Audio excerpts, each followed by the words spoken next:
Welcome to Your Sleep Coach, the podcast dedicated to helping you reclaim your nights so you can live your best days. I'm your host, Devin Burke, best-selling author, TEDx speaker, and the founder of Sleep Science Academy. I help exhausted insomniacs fall asleep, stay asleep, and wake up energized using proven science-backed strategies and holistic coaching methods. So whether you're tired of tossing and turning or looking to optimize your rest for better health, you are in the right place. So each episode, we're going to dive into expert insights, practical tips, and real-life success stories to help you sleep deeply to live fully. No pills, no gimmicks, just the tools you need to create the sleep you deserve. So get ready to say goodbye to sleepless nights and hello to more peaceful, powerful, and present you. Let's dive in.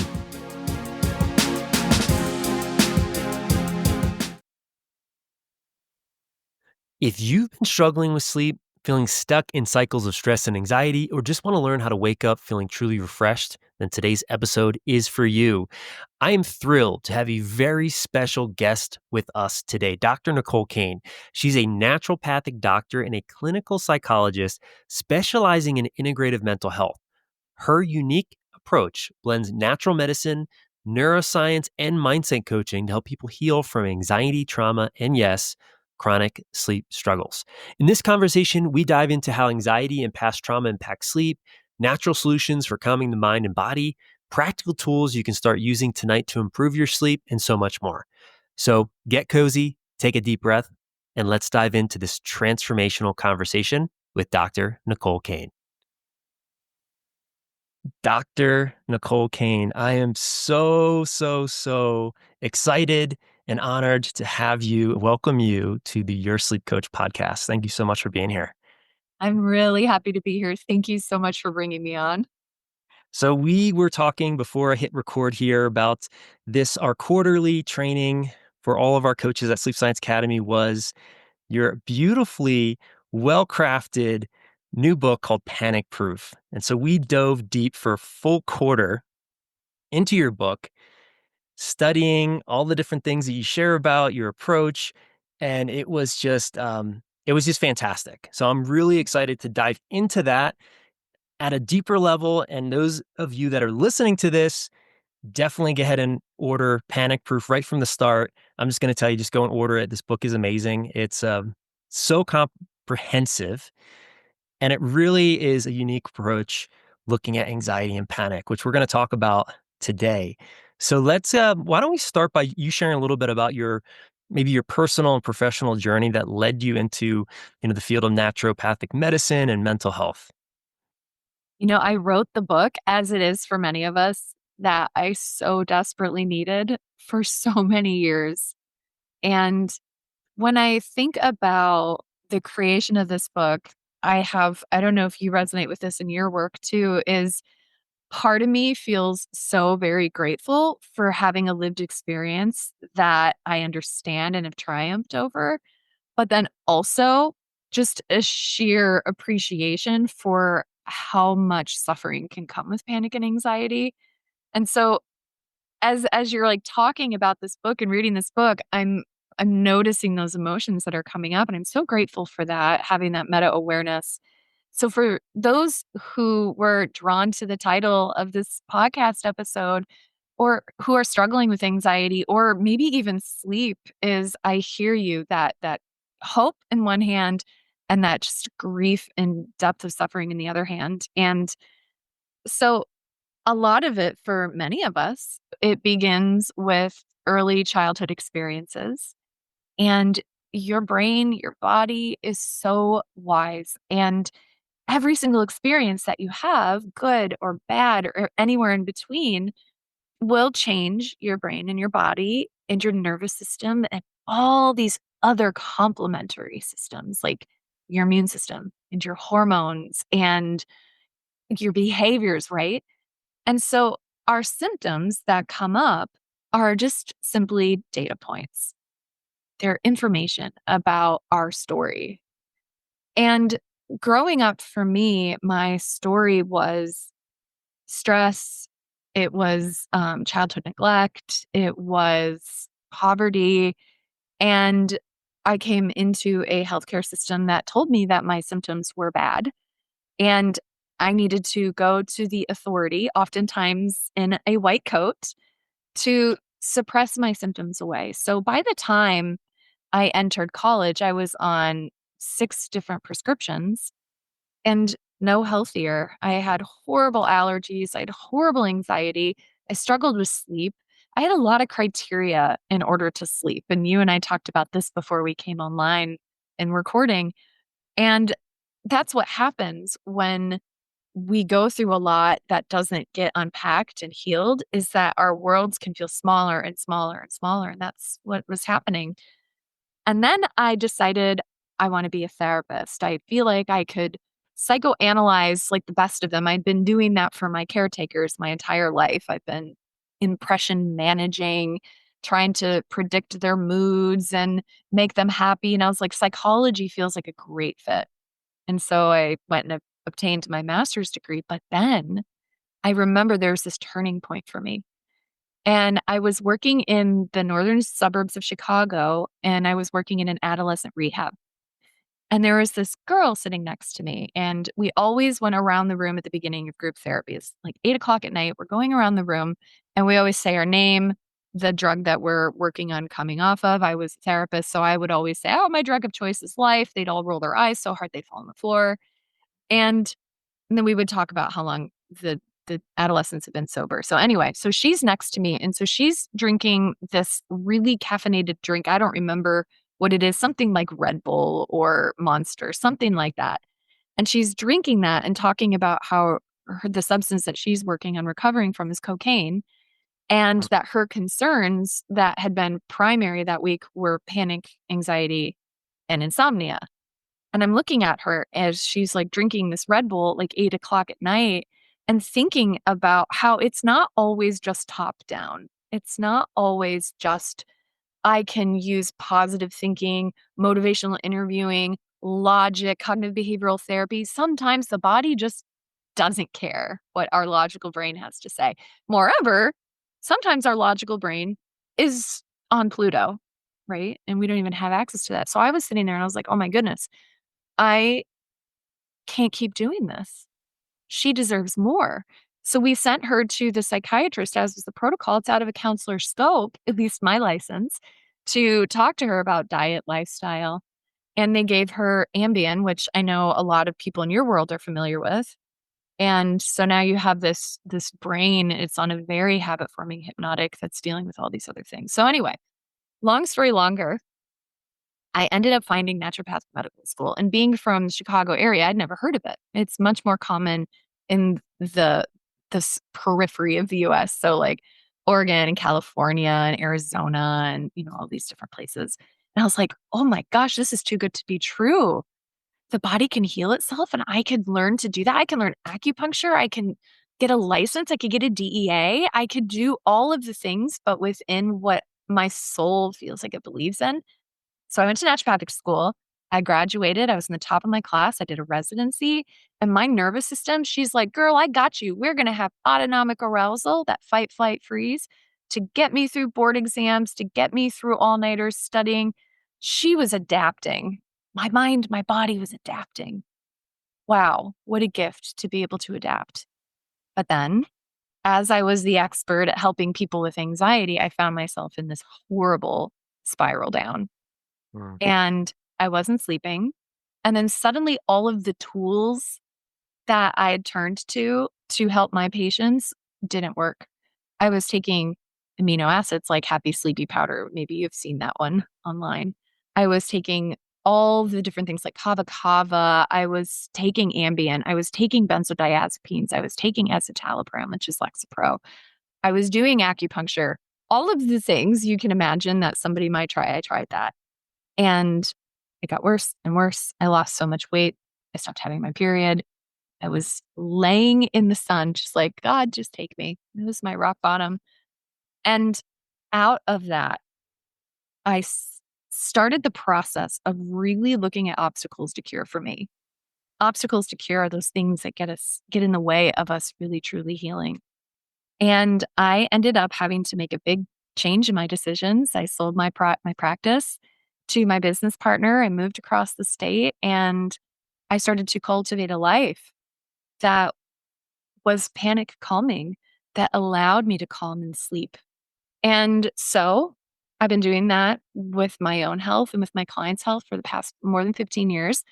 And I found that I was repeating myself a lot. And I was like, what if I could just write a book somebody could get for $15 anywhere where books are sold, and then they could learn to heal themselves. And now I'm getting to talk to you. And that's the long story long. It's beautiful. I feel like often it's so amazing to see pain transformed into purpose, and then to take that pain and then really propel it into a bigger mission of getting people this information that you took the time. I mean, wow, talk about education and dedication to learn, all about the psychology, and then being inspired to learn all about the body. And then, I mean, thank you for Thank you. doing that work so that now, you can share it with people. I mean, that's what this is all about. So let's dive into the book a little bit. Let's talk a little bit about, there's so much in this book to talk about. One of the things you mentioned I thought was really interesting is you say anxiety is often misinterpreted by our brains. I'd love to kind of just dive into that a little bit deeper, and you know talk about what you mean by that, and how people can start to understand anxiety, what it's here to teach us, and what they can learn from it. Have you ever experienced fear of the fear in your personal life? Absolutely. Yeah. And then suddenly it becomes its own entity, its own beast. So it may have been PTSD. It may have been that you had iron deficiency anemia. Maybe that you were in a thyroid storm like Charlotte in the book. It may be that you drank too much alcohol and your body is in a state. It could be so many things, but then our brain gets this data from the body, and we have a lens through which we see and understand and interpret things. And the dominant lens is that these thoughts, these feelings, and these sensations, the dominant lens is that these are problems and it's dangerous. And the biggest myth that I really wanted to debunk in this book is that your anxiety is not dangerous, it cannot hurt you, and that it's wonderful data. And so when I write about how the brain gets confused or the brain misinterprets the information, it's going through a lens of our brain doesn't care about our well being, it cares about our survival. Mm. So, how is that landing? Is that kind of going towards what you were thinking? Absolutely. And I so appreciate the perspective, because I think as a society, people see anxiety like it's a problem. They see it as a sickness that they need to Mm, take medication for. And it is, I love that the underlying premise of your book is that's a big misconception, and it's so clear. And I'd love to talk a little bit more about, maybe some of the other misconceptions that people have about panic and about anxiety, because there's a lot of people out there. I mean, everyone experiences some level of anxiety, right? yeah. Some people get to that level of panic. I know I did as a child. I had full blown panic attacks, Dr. Kane. Like, literally thought I was dying, sheet white, sweating. I remember one night we were having a family dinner, and I was probably 12, and it seemed like it came out of nowhere. For no reason, I just started to hyperventilate, got sheet white, and my mom took me into the room, and she sat me on her lap, kinda like just was like holding me, and she's like, trying to soothe me. And it was like I thought I was gonna die. I was like, "Mom, I think Yeah. I need to go to the hospital." I couldn't catch my breath. I mean, it's so uncomfortable. And I think there's so much um confusion, really, around what panic is. What is it? Where does it come from? What is anxiety? And so again, I'd love to kind of dive into some of these big misconceptions, even beyond the biggest one, which is it's a problem, so that people can really start to understand that it's okay if you have panic. It's okay if you have anxiety. So yeah, what would you say? What are some of these other misconceptions that you've seen in your practice and working with thousands of people that you've worked with? But as I do that, I also want to honor your little part who wasn't equipped to handle something like that, so big and heavy and scary. And so I honor him and I see him. And as you have grown in your knowledge and as you've grown in your career, you've learned all of this information. But what's really important, I think, for those who are listening, because a lot of high achievers, a lot of academics listen to this, and that there's a difference between knowing, and I'm pointing at my head, and knowing, and I'm pointing at my heart. And so for those who've had these really early experiences and they can remember them really well, like you were able to kind of describe that, is that it's possible that the body, as Bessel van der Kolk says, the body might be keeping the score on that. The body might remember, oh my goodness, something very big and scary could happen and it could happen out of the blue. And so it's going to log that information away, and anytime there may be an indication that just resonates just a little bit, like maybe for some people it's the smell of cookies, or it could be hearing a song, or it could be tasting something sweet. It could be really anything depending on what the brain grabbed. And so for those who have a story like you just described, Devin, where it occurs more little, is that these are the roots that we now, with trauma-informed neuroscience and the things that we read about in the book, that we now have tools to help unpack. And that is such a gift, because before I may not have said that this was true, but what I'm going to say now is that you can heal anxiety. When you go online and you look at Healthline and you look at some of these dominant medical publications, they write anxiety is a lifelong condition that needs to be managed. And that's just a myth. Oftentimes, the research is way ahead of what some of these publications say. And so we actually wrote that on the cover of the book, is End Anxiety Forever. And that's the most common question that I get asked. But if we're just looking at anxiety like a game of whack-a-mole, like, oh my gosh, my heart is pounding, I can't catch a breath, I'm getting this chest anxiety, and now it's amplifying, and I'm getting fear of the fear, and now I feel like I can't feel my face, my nervous system is getting activated, and now my logical brain is getting bypassed because the body thinks there's a tiger. And so I feel confused and out of control, and I have nervous system, and now I thought anxiety, right? And so if our only approach is to try to talk ourselves out of it or suppress it with medications, of course, anxiety could be a lifelong condition that people suffer with. But we can do so much better than that now.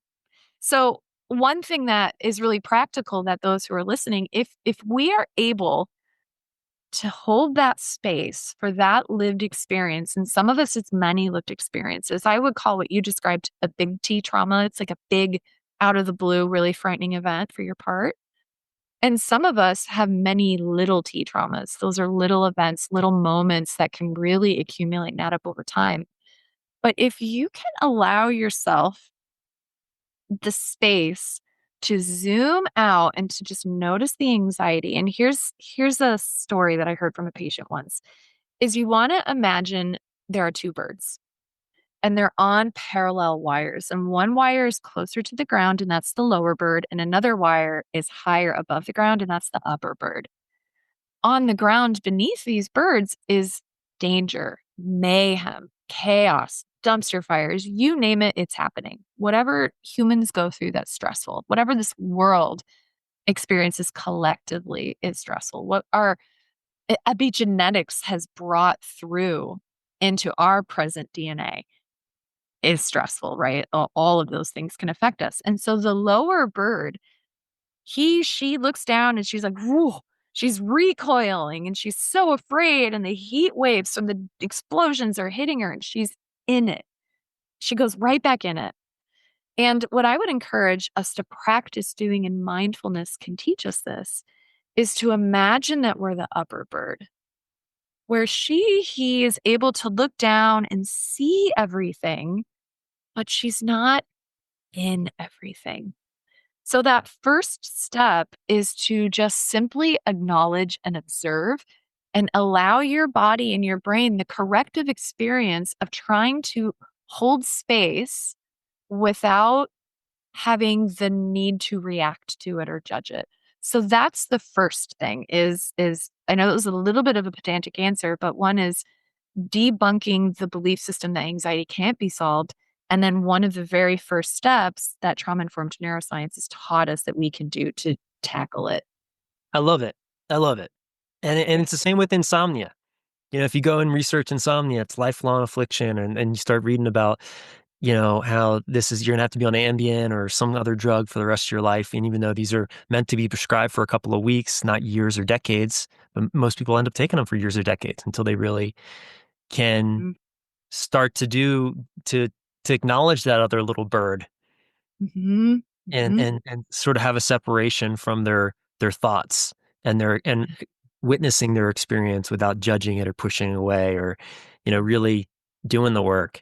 Um, it's yeah, for me, I feel like that's almost like the first step and almost like a spiritual experience as well. I don't know if other people would call it that, but it's being able to witness that you're not your thoughts, mhm, that, you have sensations and you have a body, but you're not your body. I almost feel like that's a spiritual um, revelation that people get as a result of maybe being open-minded and willing to not believe what the narrative is, which is, you can't be cured.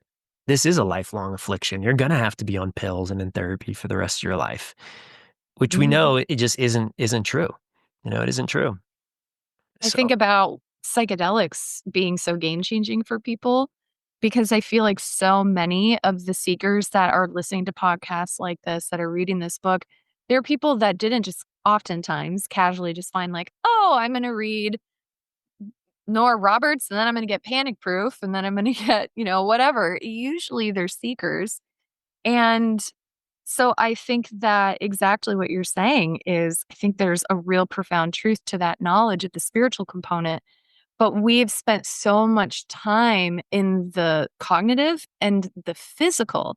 mm, So it's like all these people, the most common questions that I'm asked is, "Well, what can I take for a panic attack that's not gonna knock me out?" And I'm like, "Well, I could tell you about kava kava, but what is your body telling you? What are your symptoms rooted in?"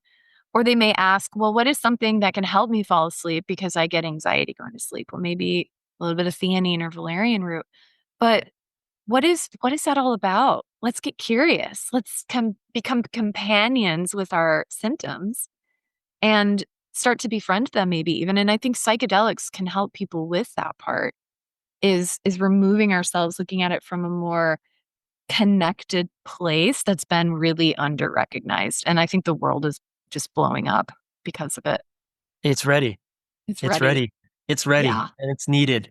And, I think it's amazing. I actually attended a psychedelic conference out here in Salt Lake City, a couple months ago, and it was amazing because it was practitioners, it was therapists, it was coaches, it was neuroscientists, it was, entrepreneurs, and it was Yeah. just the energy in the room was electric. People were so excited, and there was people there that, were trauma survivors, and, there's all types of a melting pot of people, and there's just this amazing resurgence of what I call real medicine, and it's Mm, so exciting. I think it's so, so, so exciting. So I'm curious, this wasn't I didn't plan on talking about this, but now that we're talking about psychedelics, where do you think? I mean, do you feel like in your practice, or is that something that I know you talk about it in the book a little bit, mm, but is it something that you recommend to clients? And I'm not sure the laws or whatever it is in Arizona. I know things are kind of shifting.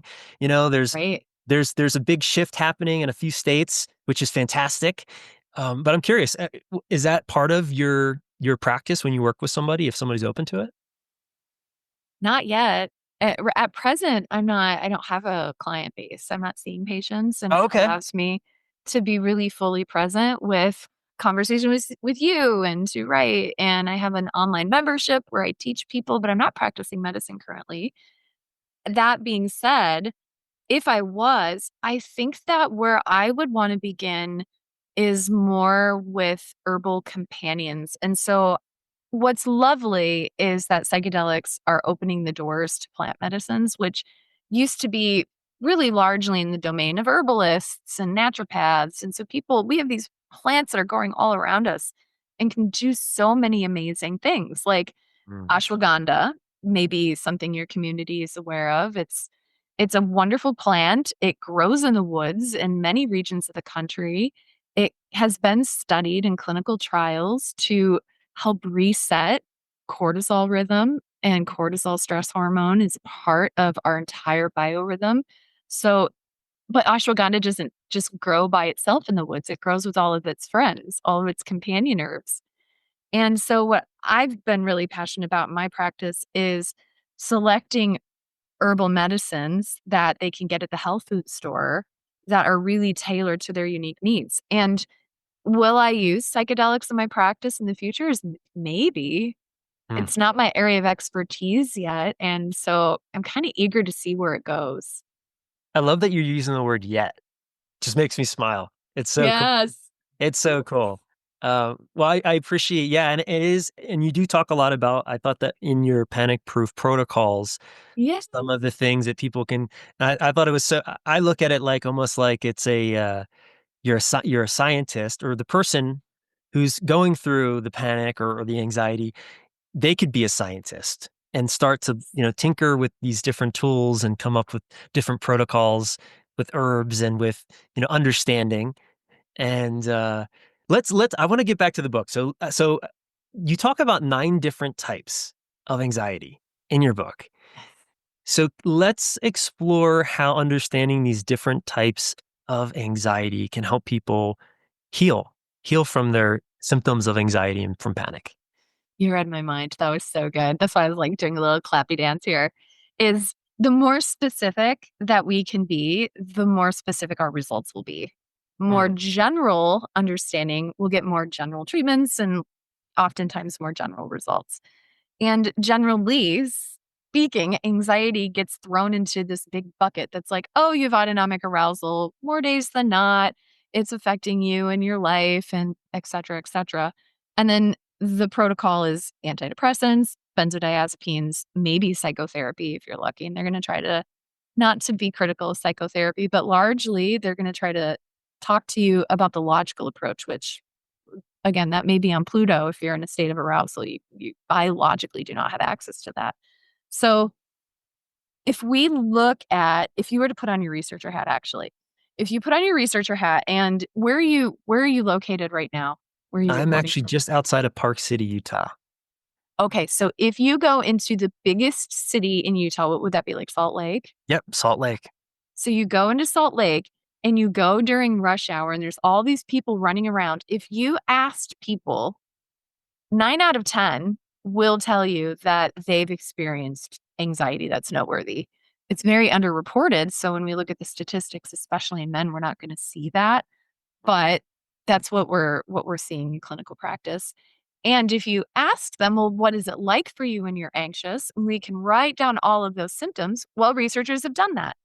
And I found that we can better organize those myriad of symptoms in more logical systems. And this is something that we've been doing in medicine for years. If you go to your primary care doctor and you have a cisgender female and they go in and they have acne and they have male pattern hair loss and their periods are really irregular and they have horrible cramps during the premenstrual phase, the doctor may say, "Oh, I want to consider polycystic ovarian syndrome like ESME in the book, right?" Mhm.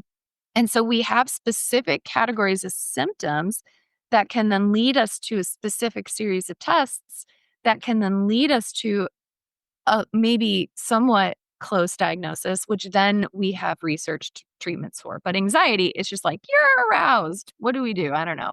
Antidepressant, right? So really briefly, I want to share what those 9 types of anxiety are, and then I want to expand on how does this look practically speaking, because I know we're doing really high level, and I want Yes. to do like a deep dive for Yes. people. Yes, let's go there. Sweet. Let's go there. Let's go there. So, anxiety shows up in your thoughts. Worried, obsessive, looping, intrusive. Maybe you can't fall asleep because your brain is racing. That's thought anxiety. That means that the thinking, oftentimes the parts of the brain associated with what we call the default mode network are activated. We actually have tools to deactivate and shift that over. So knowing that is so good. The next one is what you were describing when you were a little guy. It's hard to catch a breath, right? So, chest anxiety is my heart is pounding, I'm hyperventilating, or maybe I feel an elephant on my chest, or maybe I feel my heart skipping beats. So, it's chest anxiety. In medicine, some doctors will prescribe something that stops the heart from racing, like a beta blocker, Yep. instead of an antidepressant because it's more specific. And then some people, like Matthew in the book, when they get really panicky and anxious, it goes straight to their gut. Maybe somebody feels queasy, or they feel they are gassy or bloated, or they get diarrhea. Or a lot of kids throw up. So it's gut anxiety. There are so many awesome herbs, as an aside, for gut anxiety. And then there's a whole section on psychobiotics, but that's not where I want to zero in. It's just so fun. Vagus nerve, gut brain axis, so, so good. And then we have anger anxiety, which is more if, people, it's the fight part of fight, flight, freeze. We want to Yep. remember that that can be anxiety underneath. It's that autonomic arousal. Depressive anxiety can feel hopeless, despairing, discouraged with anxiety. And then the last two, oh, there's three: trauma anxiety, which is it could really, truly, that's an umbrella. Everything, I would argue, at this point in my career is an adaptation to something that did or did not happen. A Mm. great book would be What Happened to You by Bruce Perry and Oprah Winfrey. And so that's a good book for people who want to learn a little more about that. So I distilled that out as a separate one though, because if when you're experiencing anxiety, it's like a flashback or it's a Mm. place or something is really activating. And then we want to use trauma informed therapies for that, like EMDR maybe. The last two: endocrine anxiety, which is anxiety that's caused by the hormones or that is interfering with hormones. And then the last one's where we want to do a deep dive, and this is immune system anxiety. So this is so fun. All right. There is a chemical that your body releases that can cause all these things. It can cause itchy and redness around the eyes. It can cause nasal congestion. It can cause a skin rash. It can cause panic attacks, generalized anxiety, and insomnia. Do you know what it is? Does it start with an H? It sure does. You're so good. And this is something I wanted to totally dive into, so I'm so happy we're talking about histamine, right? Oh, histamine. So I'm going to make up a scenario on why the heck histamine might be an adaptation. So let's say, okay, we're going to talk about me. So let's say that when you're born, your body doesn't produce enough enzyme to digest milk, right? So that little baby who's getting milk, maybe from the mom or maybe from formula, may get digestive upset and colic. And people say, well, they'll just grow out of it. If they don't grow out of it and that thing that isn't supportive for that baby, like maybe they're not getting the enzyme, which you can give babies with pediatrician's approval enzymes that can help with digestion, like lactate for adults. And so now that inflammation is starting to rise because they're not digesting things and the immune system is coming to help. And so now you have inflammation. And so then the brain gets those inflammatory cells, and the brain is like, uh-oh, we don't want unchecked inflammation. We have to counterbalance that. So the brain may activate uh, adrenal cascades. So now you get cortisol. When the body is producing lots of cortisol, we get amped up. Our heart beats faster. Our our nervous system may be more sensitive. The insula in the brain is going to pick up on more stimuli, and then we feel stressed. So we look at our screens and our phones, and we're getting more stimulated. So then we get more cortisol. Our immune system is suppressed. And now we have these opportunistic infections, which is happening to me right now. I have a little bit of a opportunistic viral friend, I think, hitting me. Mhm. And so then it creates this whole domino effect, right? And so if this person is now 45 years old, they're on a stomach pill like omeprazole, which is a proton pump inhibitor to help with reflux. They're taking an antihistamine like Benadryl every day, which has been shown to increase our risk of neurodegenerative diseases. Mm. They're taking Ambien to go to sleep and they're still anxious. So now they're on an antidepressant. Now they have no libido. So now they're taking something for their libido. And now we have this typical healthcare story. People are going in and they're getting more and more medications, playing a game of whack a mole. What if we had started the conversation on a different foot? What if we gave them the enzyme and treated the symptoms as data so that that baby could digest and assimilate better? What if that histamine was accumulating because genetically they can't detox it out? And so instead of trying to suppress histamine with Benadryl, what if we became our own apothecarists and learned to detox histamine? And then suddenly you don't have as much histamine. So now you don't have as much cortisol. And so now you don't have as much anxiety. So now maybe you don't need as much antidepressant. And now you don't need as much libido booster. And oh my gosh, what would be different, right? So So beautifully put, like root cause. root cause. Let's look at the cause and not the effects, right? I mean, and that's what I love about you kind of breaking out into 9 different types because it Mhm. helps people, I think, narrow in on what could be the cause based off of the symptoms. Yeah. Which is so beautiful because sometimes it's overwhelming, right? It's So overwhelming. People don't know where to look. People, are confused. They're often looking to the doctor for information. The doctors doesn't know what to do with them, so they're writing prescriptions. And it's a real shame because people are just then now on this wheel of yeah. confusion and of pain and of suffering until hopefully they come across this conversation Mhm. and start to really think about, hey, what could be the root cause Yeah. of Yeah. this effect, this effect of Yeah. panic, this effect anxiety. So, okay, so the 9 types. You went through the 9 types. One of my questions I have to ask it is, do you know, and I want to share with you, after reading through the 9 types, there's 3 types that I see the most in my practice and with people that have insomnia. And I was curious to know when you were in your clinical practice and seeing clients, if this is the same for you or different. And it's the head anxiety, the intellectual anxiety, the chest anxiety, and we also the trauma anxiety. Those are sort of Mhm. like the 3 main types that we sort of consistently see kind of through the lens of your language with people that are really struggling to fall or stay asleep and they've tried all the different things. Would you, in your experience, would you say that you've noticed specific symptoms attached to specific types of anxiety at this point? Yeah. Yeah, I'm seeing that so much.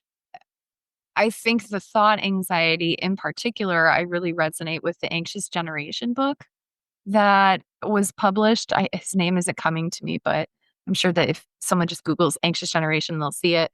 And what we're seeing is that we have humans evolved very slowly, but technology evolved so quickly, especially since I was a teenager. We didn't have social media until I was in graduate school, which Hmm. makes me feel old saying that, but that's okay. I'll work on that in my own therapy, right? And so we have these almost like prehistoric brains that now is getting data dumped. They say on average the person will receive 11 million data points per second and Wow. that we can only process about 50 data points per second. But then think about our phones and the news and all the clickbait and all the histrionics and the social media and so many entrepreneurs, they have to be on social media for brand awareness. And so then now it's tied into our jobs and our lifestyle and our relationships. And it's just so overstimulating. And so then what we're seeing in the neuroscience research is that the insula in part, the whole brain plays a role, but the insula is where we'll expand on together. Its job is to scan the environment all around you and in the body. And when the insula becomes overwhelmed or overstimulated, it's like, I don't know, when in doubt, send it to the amygdala. That's the emotional processing regulator of the brain. And so now it's data dumping to the amygdala, and the amygdala is like, holy crap, I can't handle all of this either. We're just going to send out the troops. And so people are getting all of this data dumping and it's all going into the brain and we're trying to process it. And so I see so many people, they get shifted into default mode network activation. And so this is DMN, and you'll learn about it in the book.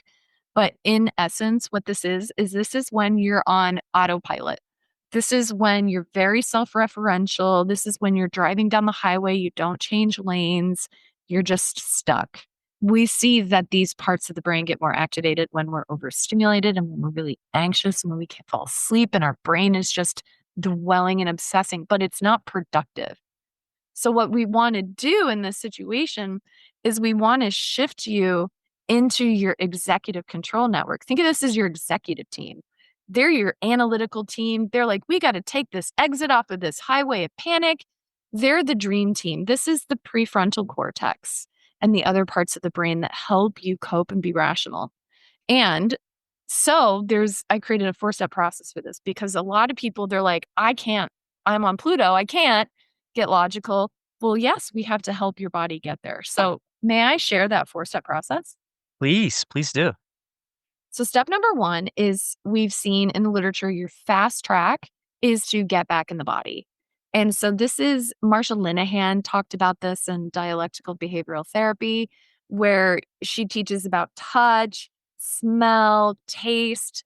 Maybe those who are listening would resonate with the 3-3-3 rule. So, what are 3 things you can see, 3 things you can touch, 3 things you can hear? And so that gets us back in the body. One of my favorite quick hacks is cold. And so you can get online a first aid kit will have a chemical pack that's like the size of your cell phone or wallet. And then you can apply that cold pack over the eyes, and that can activate your calm nervous system really quickly. Mm. So now that we've calmed the body, now the brain is going to have more access to your logical brain. So this is where all that cognitive behavioral therapy comes into play. What happened? Was I drinking a Red Bull at 8 o'clock at night? What were the thoughts, the emotions, the triggers? What maybe I have a younger self that I need to be doing some work with. Now we get to use our logical tools. The third step is now we want to bridge the gap between mind and body because almost always the body will whisper before it will shout. And so if we become in tune to the whispers of our body, the little subtle changes, we can meet your body and your mind's needs before it has to shout. So like my dog, I have a little cavapoo.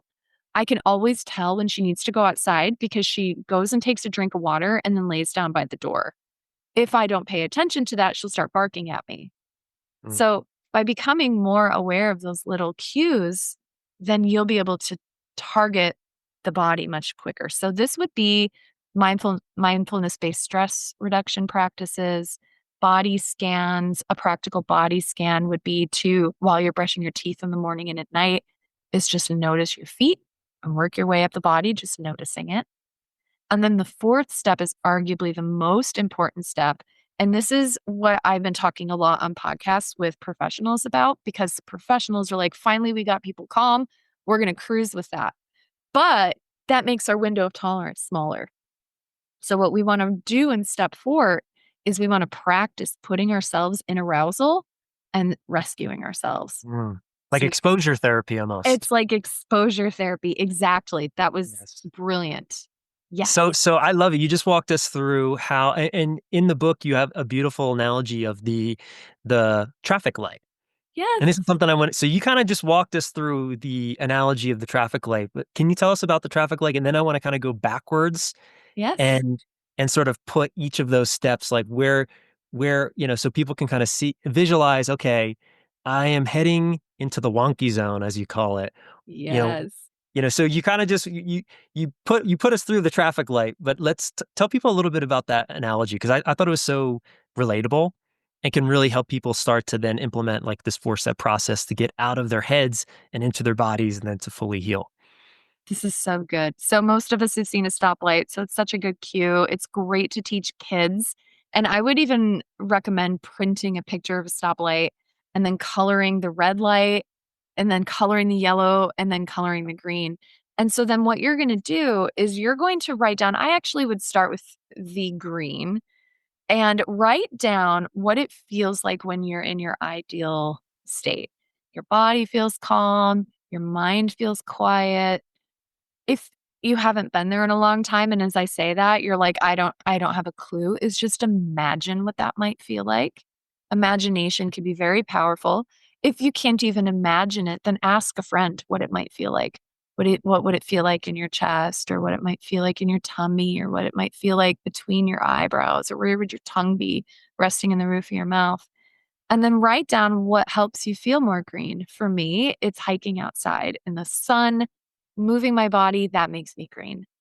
And then we have the pay attention zone. So this is, ooh, I'm not green anymore. Ooh, I'm feeling a little whisper. So if you can catch it in that moment, ooh, that was something. I felt a flutter in my chest or a little flip in my tummy. Or for me, it's sometimes a zap in my upper teeth. It could be nervous system anxiety. It's like zoop, a zap. And I'm like, uh-oh, we're in the pay attention zone. So then you can start using your tools. Got And it. we'll talk about more of those. The yellow light, if we don't notice the pay attention zone, we don't notice the puppy getting a drink of water. Now we're in the yellow zone. So this is pretty activated. Your Okay. heart is pounding. You're feeling restless. You're having worried what if thoughts. You're like, oh my God, am I going to have an anxiety attack? Am I going to sleep tonight? So if you can, you want to do that 4-step process starting here. You want to go through step 1, get into the body, use your grounding, use your breath, all those 4 steps. If you miss it or if they're not strong enough for the level, then you're going to get into the wonky zone. And I call it the wonky zone because this was built with a client of mine who used to have bipolar type 1 disorder, and he would have psychotic episodes when he went into the red zone. Wow. So when we're getting into wonky zone land, then we need to use our crisis resources Mm. before we enter crisis. And so, what are your crisis resources? Create that with your doctor, with your therapist, with your helper. I have a bunch of ideas in the book, but these are going to be y- maybe a medication or an herb or a supplement, or it may be a pattern interrupt. You go outside, whatever it is, you wanna use that at the wonky zone if you can. And then the red light zone is just crisis. It's just pure crisis.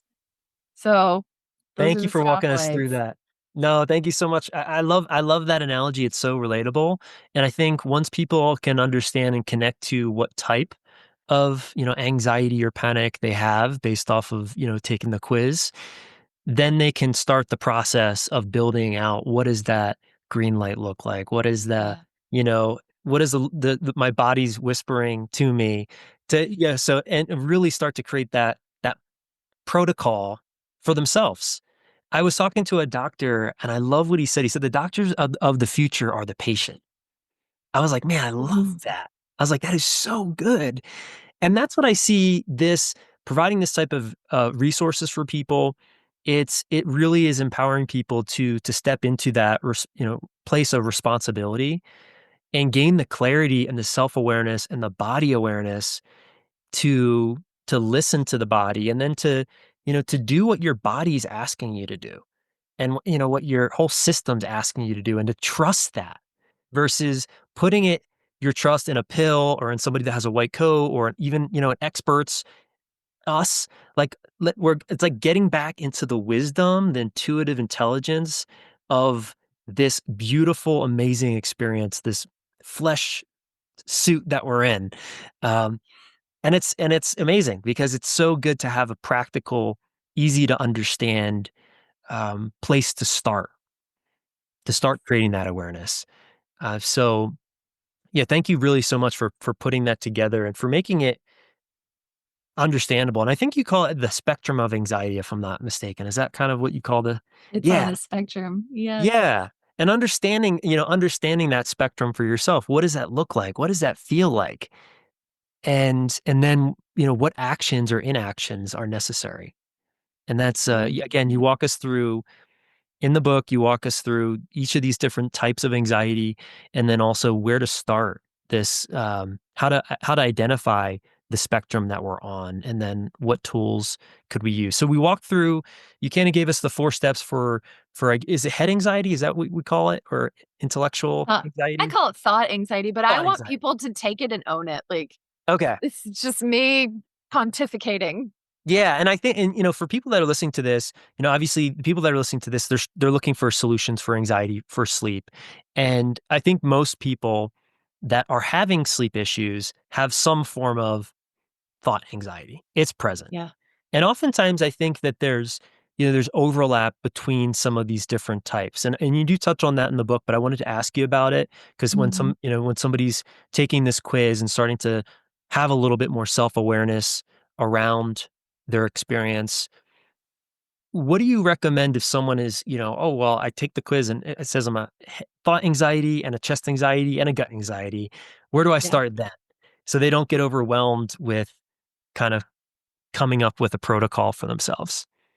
Thank you for asking. This is such a good question. Is what if you take the quiz and you have more than one type? Is Yes.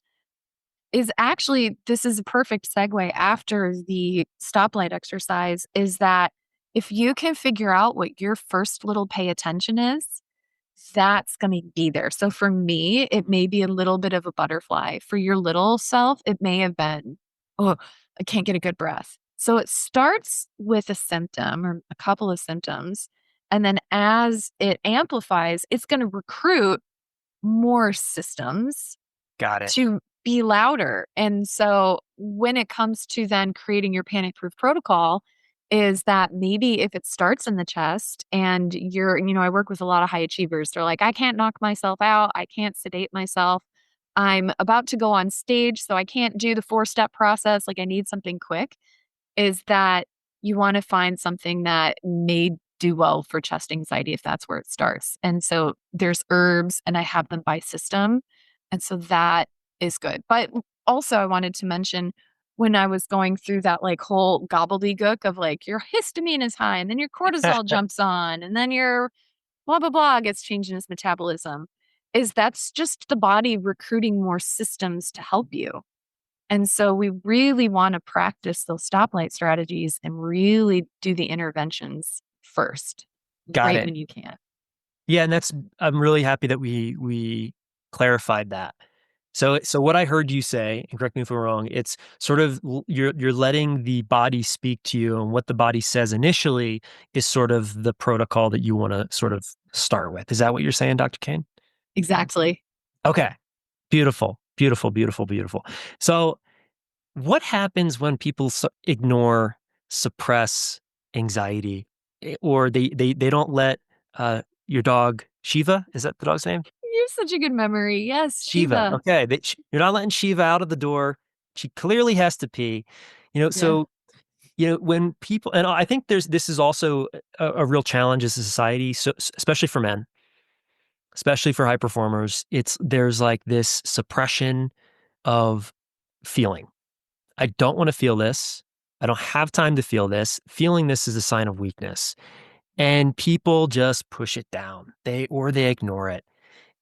Can you speak to these people now that are listening to this that fit the bucket that I just kind of described to help motivate them to really get present and see really to stop ignoring it, maybe by sharing the dangers of ignoring it. Maybe that could scare them into seeing that this is nothing to be afraid of, or it's worthy of your time and your energy and it's not a sign of weakness, it's a sign of strength. And I would encourage them that if we go back to the story of the weathered house, is that you are the present summation of programming. You were fed whatever your caretakers fed you. Your your sense of identity and self-worth is the eye contact that your caretaker gave to you and the way they looked at you.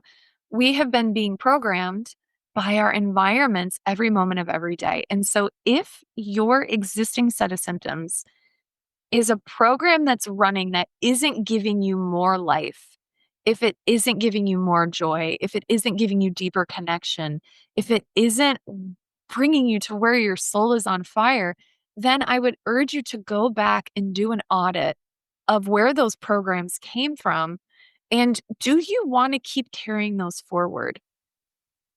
And I especially see that with men because we have this non scientific belief system installed in men that it is weak to feel what our biology is designed to feel. Yep. And so I would encourage you that what you deny will amplify, what you resist will persist, and that you have the choice right now. You have the opportunity right now to do an audit of that programming. And through the gift of neuroplasticity, you can change all of that. You can heal. Mm, Absolutely. thank you. Yeah, and for those of you that fall into that category, I hope you really are listening to that because it is. I know for me growing up, like men don't cry, that type. There's so much programming, right? And then it's often we just stuff down, and Yeah. it creates so much suffering, unnecessarily suffering, and a lot of times it's not even in our awareness. It's not Right. even in our awareness. Um, Yes. so I want to be, respectful of your time. I know we scheduled an hour here. We literally just scraped the surface. There's like literally, I'm not kidding you, probably 30 other questions I planned on asking and exploring. Um, so maybe we can in the future we can circle back for a round two and explore. There's so much to talk about on this topic. Literally, there's so much. And obviously we're just scraping the surface.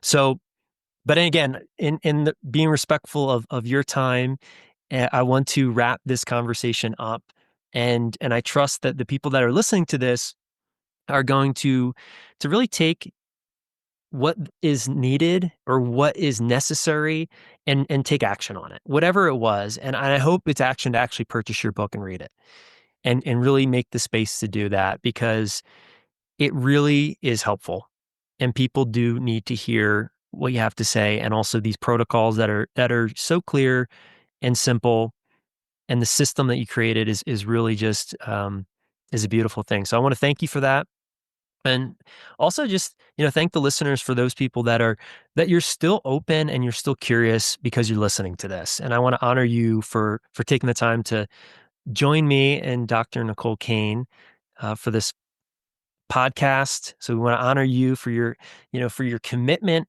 to your own healing and your commitment to your own self-discovery. And so with that, Dr. Nicole Cain, thank you so much. Where can people find you online? I know obviously we talked a lot about the book. I'm sure they can get it on Amazon or all the bookstores, but where else can people find you before as we wrap up? You can find me on Instagram. I love hanging out there. It's Dr. Nicole Cain, Cain. My website is drnicolecain.com. And I am very limitedly on YouTube. So if you're like, where's one place where all the videos are? You can go find that at Dr. Nicole Cain on YouTube. Awesome. And I know you also have a community that you shepherd. I So do, why yes. don't you tell us a little bit about that? It's called the Holistic Wellness Collective, and my heart was to step out of patient care and to teach and educate and empower on a bigger scale. So, all sorts of videos, workbooks, recipes, protocols, algorithm. I have a 24/7 chat feature, which is it's pulls from all my content and answers questions. I have live questions and answers. So if you need a little bit of a middle ground between just reading a book, but maybe it's cost prohibitive to go see a doctor who is aware of all of this stuff, of course, see a doctor, but who may not be as experienced and versed in this is a good middle of the road for people. Amazing, amazing. And what's the name of that again? Holistic Wellness Collective. You can find the List. link on my Great, website and Insta. great, and we'll put that link also in the show notes for everyone if they want to go ahead and take advantage and explore what that might be. That experience, I think it's so valuable for people to have community and to have places, collectives, or just places where you can connect with other people and connect with good resources and feel, a little bit less alone on this journey.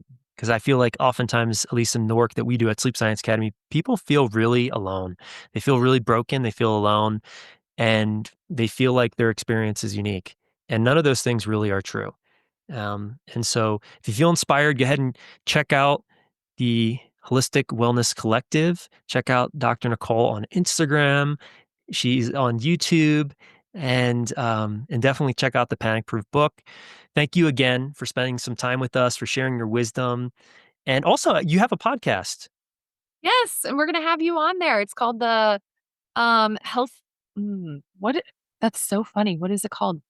Holistic Inner That's so great. It's called the Holistic Inner Balance Podcast, and it's so fun. It's like this vibe. It's very conversational. We have great guests, and you're gonna be there. Well, thank you for the invitation. I'd love to be there. And yeah, for people, that again, there's a lot of places that you can reach Dr. Nicole.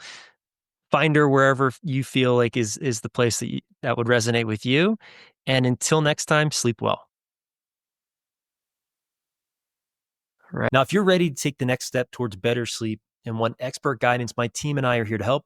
You can book a free sleep consultation to learn more about how our proven approach can work for you. All you need to do is visit sleepscienceacademy.com to get started. And if you're passionate about sleep health and you want to help others overcome their insomnia, you can also check out our sleep coach certification program, where you'll gain all the tools and the training you need to guide clients to better sleep and transform their lives. So whether you're looking to reclaim your nights or make an impact as a sleep coach, it starts with one step. That's visit sleepscienceacademy.com to learn more. Thanks again for tuning in, and don't forget to subscribe, share, and leave a review if you found this episode helpful. Sweet dreams, and I'll see you in the next one.